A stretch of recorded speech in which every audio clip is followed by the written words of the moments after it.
अस्सलाम वालेकुम।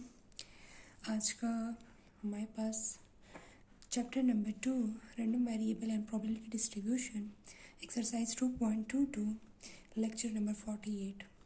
The joint distribution of the two independent random variable x and y is the x and the y is joint distribution probability function में हमारे पास this is the joint distributions of x and y. The x y value is 0 and 1 and the x value is 1, 2 and 3.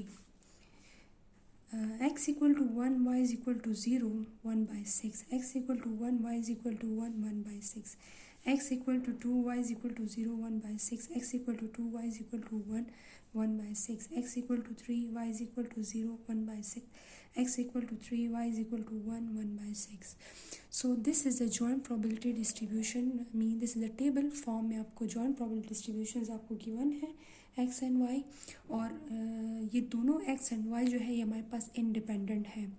Independent के लिए हम फिर आप बताऊंगी कि कहाँ पर हमारे पास ये कॉन्सेप्ट जो है इंडिपेंडेंस के यूज़ हो रहा है। ठीक है, आगे जाके सबसे पहले मैं क्या करूँगी, expected value of x find करूँगी, expected value of y find करूँगी, expected value of x plus y and expected value of x and y। Clear? So सबसे पहले स्टार्ट करते हैं। हमारे पास इसी टेबल को हमने दोबारा कंस्ट्रक्ट करना है और हमने इनकी प्रोबेबिलिटीज़ मीन्स इसकी मार्जिनल प्रोबेबिलिटीज़ हमने फाइंड आउट करनी है। So first construct the table again 1, 0 and 1 and the x is 1, 2 and 3. The value is 1 by 6, 1 by 6, 1 by 6. So what is this? This is the probability of x. This is the probability of x. And what is this? This is the probability of y. So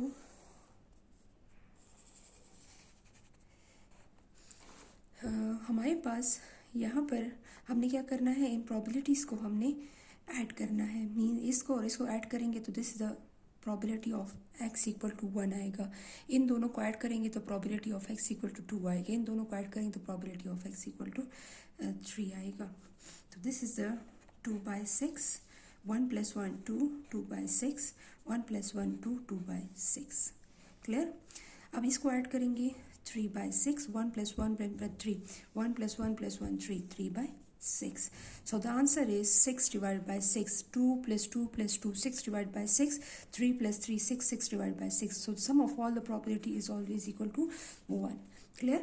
This is the marginal probabilities. This is the margin. अब ये joint density function joint distribution था। अब हमने इससे क्या find किया है, probability of x को सेपरेट फाइंड किया, प्रोबेबिलिटी ऑफ वाई को सेपरेट फाइंड किया। ठीक है, अब हमने क्या करना है, हमने probability of x expected value of x, expected value of y find करना है। एक्सपेक्टेड वैल्यू ऑफ एक्स हम किस तरह फाइंड करेंगे, what is the formula of the expected value of x? So summation x probability of x. This is the discrete case. ठीक है, discrete case में तो हमारे पास यहाँ पर समेशन यूज़ होगा। कंटिन्यूस केस हुआ तो फिर हम इंटीग्रल यूज़ करेंगे। So remember this thing, this is the formula. अब हमने इस फॉर्मूले के अकॉर्डिंग हमने क्या करना है, हमने एक दूसरा टेबल कंस्ट्रक्ट करना है जिसमें आपको इजीली समझ आ जाएगी कि हमने एक्स और प्रोबेबिलिटी ऑफ एक्स की वैल्यू को हमने किस तरह मल्टीप्लाई किया है।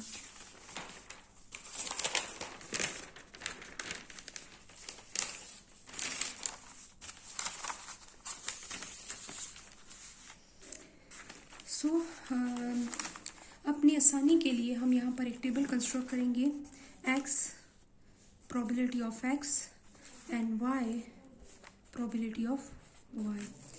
ये टेबल हम इसलिए कंस्ट्रक्ट करेंगे कि हमें आसानी से टेबल में हम कैलकुलेशन कर लेंगे। So the x value is 1, 2 and 3 and it's probability is 2 by 6, 2 by 6 and 2 by 6। x equal to 1, 2 and 3 and its probability is 2 by 6, 2 by 6, 2 by 6 and the y value is, the value of y is 0 and 1 and 3 by 6, 3 by 6, 0 and 1, so the probability is 3/6, 3/6, ठीक है, 3/6, 3/6। अब हमने क्या करना है, according to the formula x summation x p of x, x और p of x को क्या करना है, मल्टीप्लाई करना है, ठीक है। तो सबसे पहले हमें यहाँ पर एक कॉलम बना लेना है, ठीक है। आप इसके साथ भी कॉलम बना सकती हैं, वो ज़्यादा आपके लिए इजी रहेगा, ठीक है। लेकिन मैंने नहीं बनाया तो इसलिए मैं इधर बना रही हूँ, आप उधर भी बना सकती हैं। इसके साथ एक्स पी ऑफ एक्स और एक्स पी ऑफ एक्स दोनों को मल्टीप्लाई कर लें। अब मेरे पास 1 multiply 2, 2/6, 2 2s are 4, 4/6, 3 2s are 6, 6/6, ठीक है। अब इसका सम देखें क्या आता है, 6, 4, 10, 10 + 2, 12, 12/6। सो y और प्रोबेबिलिटी ऑफ y को भी मल्टीप्लाई कर लूँगी, y and probability of y, y and probability of y को 0 multiply something is equal to 0/6 and 1 multiply 3 is equal to 3/6। So the answer is 3/6, इसलिए कि 3 में 0 ऐड करने से हमारे पास कोई चेंज नहीं आता, ठीक है। अब मैंने क्या करना है, अब मैंने इस टेबल में कैलकुलेशन कर ली है, तो मुझे यहाँ पर कैलकुलेशन करने की ज़रूरत नहीं है, मैं ऑलरेडी इसका रिजल्ट जो है वो यहाँ पर इजीली पुट करूँगी। तो summation x probability of x already find कर चुकी है, एक्स प्रोबेबिलिटी ऑफ एक्स को मल्टीप्लाई भी किया और फिर सम भी किया है। The answer is 12/6, 6 1s are 6, 6 2s are 12, so the answer is 2. So the expected value of x is equal to 2. So अब मैं expected value of y find करूँगी। expected value of y is summation y probability of y. So y and probability of y को मैंने multiply भी कर लिया है और फिर सम भी कर लिया। The answer is 3/6, 3/6, 3/6 mean 3 1s are 3, 3 2s are 6. So the answer is 1/2. Okay, the next step, expected value of x plus y. Expected value of x plus y according to the properties, expected value of x plus y, what is the, हम इसको किस तरह calculate करेंगे। You know that the x and y are independent, ठीक है। x and question में आपको लिखा भी हुआ है, ठीक है, x and y are independent, x and y are independent, so the expected value of x plus y is equal to expected value of x plus expected value of y. x और y अगर independent हो तो आपने क्या करना है, expectation apply करनी है x पर, फिर प्लस लगाना है, एक्सपेक्टेशन अप्लाई करनी है y पर। ये हमारे पास प्रॉपर्टीज़ में हमने किया था, तो हमारे पास अगर आपको ये याद होगा तो आप दोबारा कैलकुलेशन नहीं करेंगे, ठीक है। अगर आपको याद नहीं हो तो आप पूरी कैलकुलेशन दोबारा करेंगे। तो आपको ये रिमाइंड अपने जहन में ये रखें कि x और y जो है अगर इंडिपेंडेंट हो तो expectation of x and y जो होगा वो expectation of x expectation of y के इक्वल होगा, ठीक है। 2 + 1/2, इसका आंसर 1/2 था, इसका आंसर 2 था। तो हम क्या करेंगे, हम एलसीएम लेंगे, 4 + 1, यहाँ पर 1 है तो 1 2s are 2, तो 2 यहाँ पे मल्टीप्लाई, 2 2s are 4 + 1, तो 5/2। So the answer is 5/2. And the next is expectation of x and y. Expectation of x and y. Expectation of x and y.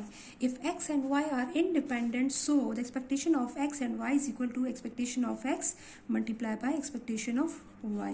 ये दोनों आपस में मल्टीप्लाई होंगे, ठीक है। तो एक्सपेक्टेशन ऑफ x हमारे पास क्या है, एक्सपेक्टेशन ऑफ x जो हमारे पास है वो हमारे पास है 2, एक्सपेक्टेशन ऑफ y हमारे पास क्या है, expectation of y is 1/2. So 2 1s are 2 divided by 2, so the answer is 1. So the expected value of x and y is equal to 1.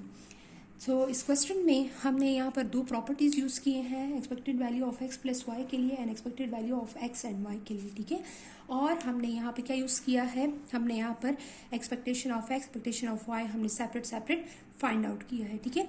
तो अगर आपको पहले आपने इस तरह टेबल बना लेना है, इस टेबल में आपने इसकी प्रोबेबिलिटीज़, इसकी प्रोबेबिलिटीज़, इसके सामने इसकी प्रोबेबिलिटीज़ लिखती हैं y की और इसके सामने x की प्रोबेबिलिटी, और इसको हम कहते हैं मार्जिनल, ठीक है।